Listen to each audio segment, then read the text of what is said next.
Jeff got a hold of me and said, you know, we've known each other a long time, and said, look, I got this new series we're trying to put together, and he gave me basically the rundown synopsis of it, and I loved it. And you know, I'm honored to be part of it, because just the fact that that's sort of the world that I've been in over the last dozen years is really doing family-friendly or faith-based type of movies or TV shows. So I love the idea, because it really came across to me. You know, it's interesting. I was talking to somebody about this a few years ago. I said, you know, it's so sad where television has gotten right now. The state of it, with the violence and the anger and the sex and the hatred, and it pushes and just promotes that. And I'm trying to do movies that have the opposite. And you looked at Touched by an Angel, you could never get that off the air today. You just couldn't. It would just, they would change it so much. And I looked at this and said, this is a real life Touched by an Angel. And that's what this show is all about.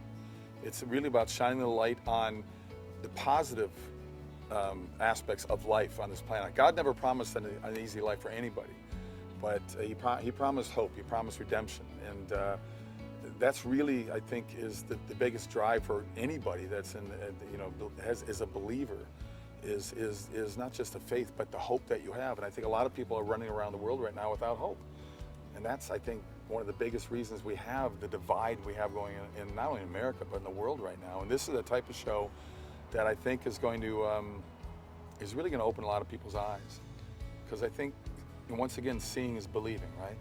And when you're seeing true stories about people's lives that were touched and moved in such a miraculous way, you can't help but I think being attracted to maybe jumping into that swimming pool instead of being afraid of dipping your toes in. I want people to be curious and come aboard and just sort of take a look at this. I've been to Israel a number of times, and I tell people, I have atheist friends, agnostic friends, we have great debates, we're still friends, we don't hate each other, we talk, you know? And I tell them, I said, the history is there. The greatest atheists of the world, the people that debate about, you know, aborting God, they don't deny that there was a Jesus.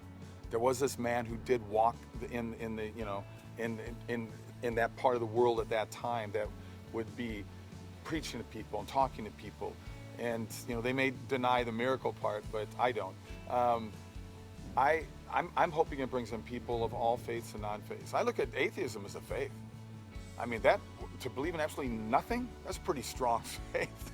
You know, I feel sorry for them, but I think this is a show with the proper word of mouth. That's what we need, is word of mouth, is to get people out there. The movies I've done, like A God's Not Dead or Let There Be Light, I've had people come up to me and say, you know what, I became a believer because of your movies. Or I saw your movies and it really made me think. And to me, that's a win.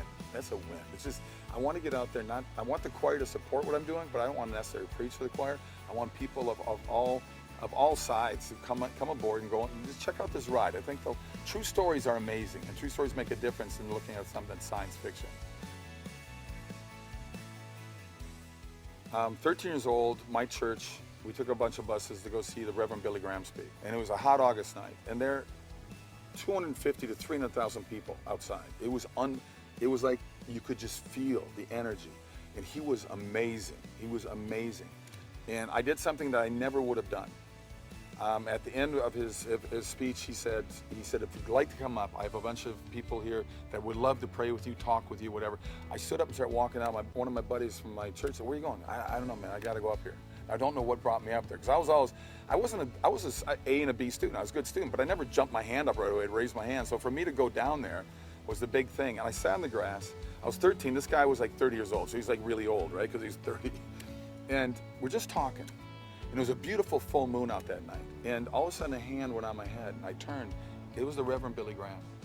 And his head was perfect. The moon was like, oh, the beat's coming out of it. It's right behind his head. I get goosebumps every time I tell a story. I told this story on a talk show once. And I get a call a week later after it aired from Billy Graham's people. We love your story. Chicken Soup for the Soul is doing the only hardcover book they've ever done. For 101 people have met Billy Graham, and Billy Graham has touched their lives. Would you write that chapter that you said on the show? And I said, it was on Larry King's show. And I said, yeah. So I wrote the chapter. The book gets done. They call me, whatever it was, 2 months later, whatever it was. Hey, he's well in his 90s. He can't get around. He can't travel. He has picked you to be the one to do the publicity on the book. We'll fly around all the shows. I was like, are you kidding me? So it was like, that was such an amazing honor to think that that moment when I was 13 years old, and now I'm this guy that, you know, has already done Hercules and Andromeda, and I get picked to go do that. It was a miracle in itself right there. I just want anybody and everybody who's got any kind of a story, and they may feel I don't know, it's not that big a story. I want them to send their story in, because you never know. You never know what they're going to be looking for and what they want to get out there to the world, because if I found out one thing in life, everybody's got a story.